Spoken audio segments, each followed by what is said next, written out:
good, everybody? This your boy PT, man, and welcome to the Leadership Podcast.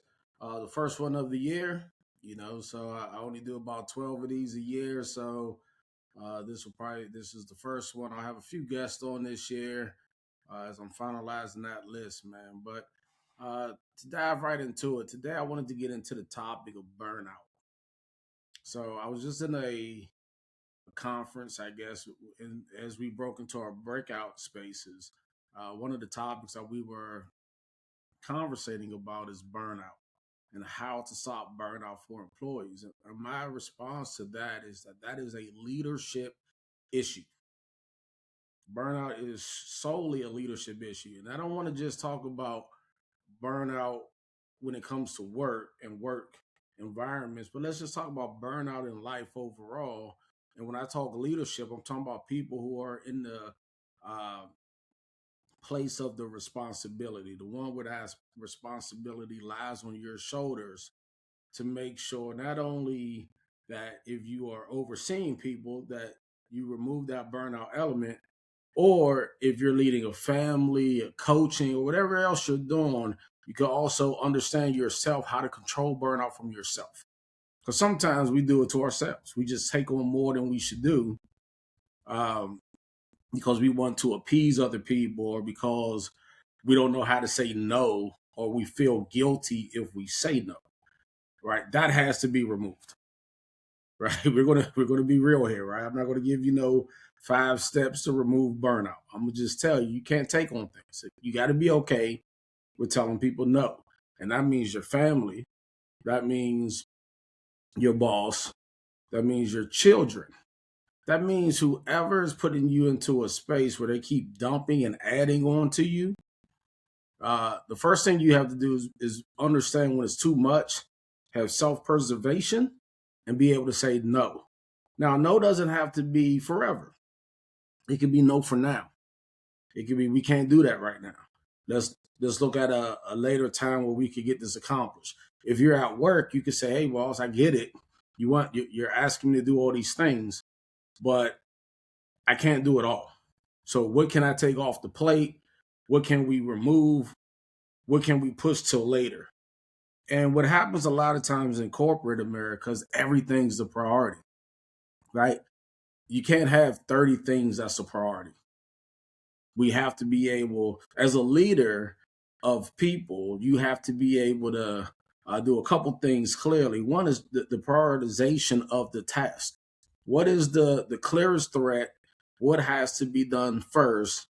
And then break that down. Some things you could do simultaneously, right? Because not one task take all your energy and all your day to do. So maybe you could take it to this level, and maybe there's some outside sources, or you're waiting on a response where now you can start attacking task number 2 or task number 3, right? Some things are in holding patterns as you're moving through this task list.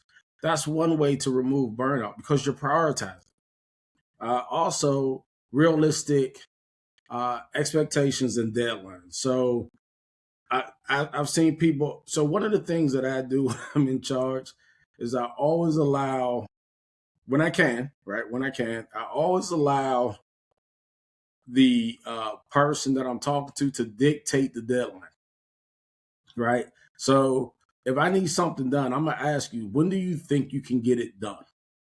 And what happens, I swear, 8 out of 10 times is that they feel the need to rush to get it done. So they'll say, "Oh, I can get it done in 4 days."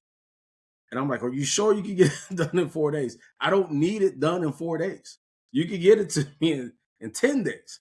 But they're like, "Nope, want to give it to you in 4 days." And now 4 days coming and not ready. So you missed your own deadline, which is the craziest thing to me. And if you've heard some of my podcasts before, you've heard me talk about that before. It's amazing that you can miss your own deadline, right?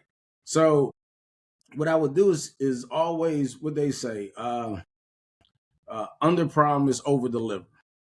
So if you tell me 10 days and you can get it to me in 4, awesome. But if it takes 10 days, then that's cool too, right? And that relieves some of that stress of feeling like, hey, man, like everything is coming. I got so much to do. You have to be able to be real about your expectations, real about how long it's going to take you to get it done, real about the prioritizations, and be real with your leadership or your kids or whoever to tell them we can't do this right now. Or can we push this? Or can we remove this with that? Or I need more personnel to help me to get it done.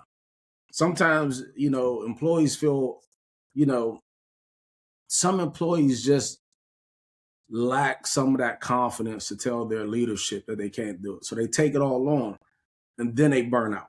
And then retention hits because now you want to leave and go somewhere else. And you think the problem is, well, there's a lot of problems, but you put all the problems somewhere else. Some of it is you. Some of it is your leadership's lack of ability to understand that they have to be clear with you and give you the prioritizations and give you what you need in order to get the work done.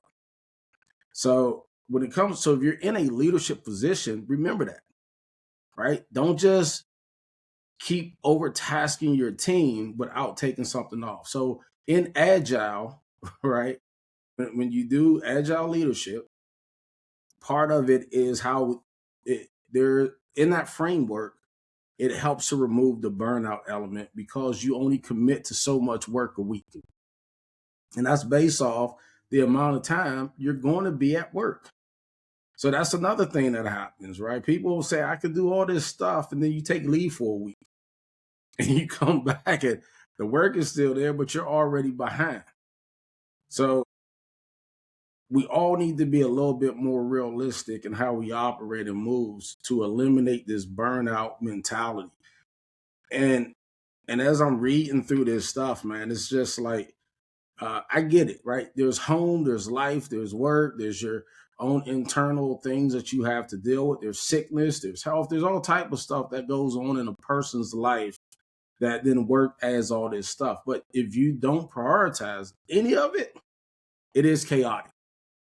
It becomes chaotic. You become overwhelmed, and then you do have some level of anxiety or a breakdown because it is too much. And it's too much because you're trying to eat the whole elephant at one time instead of trying to take little chunks of it throughout the time. So, these are things that I will say that my company helps do, right? We help coach people through how to lead their employees, how to lead yourself in that sense of understanding how to streamline your life or your work environment to where you're not overwhelmed and you could prioritize these things and you could push this stuff out over time.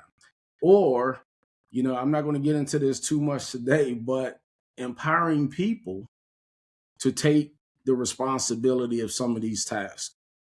Because always remember, the job of a leader is to create other leaders. It's not to create followers.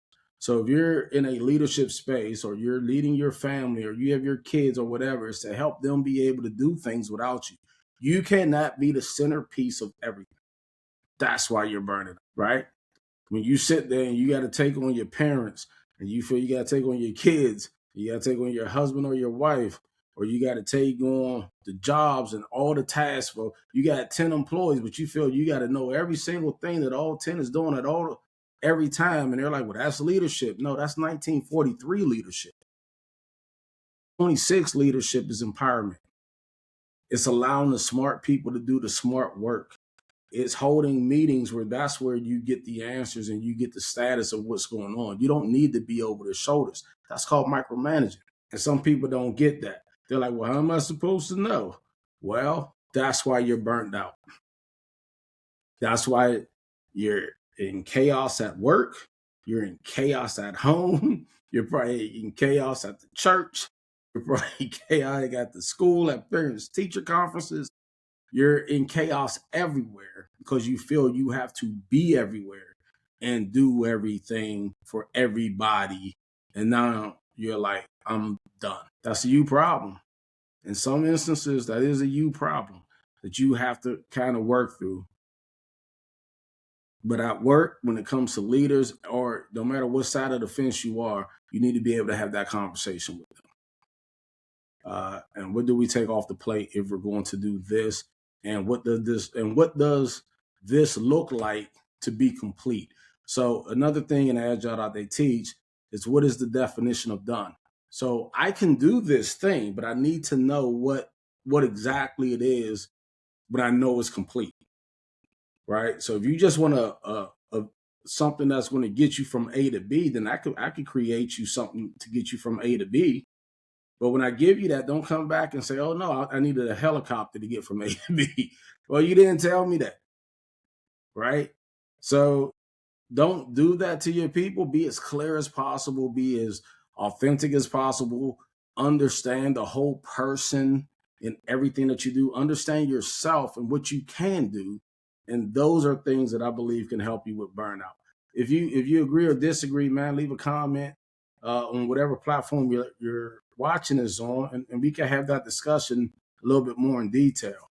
I don't really want to, you know, over talk this too long, right? Because I want to hear what y'all got to say and how do you deal. So whatever role you play, or and sometimes we're in multiple roles, right? Sometimes I am the leader, but I still have a boss, right? Um, so whatever role you are in, how do you deal with burnout? How do you control burnout, and then how do you control not burning out yourself? So let me know what you think. Let me know how you do it, and I look forward to the conversation. Take care.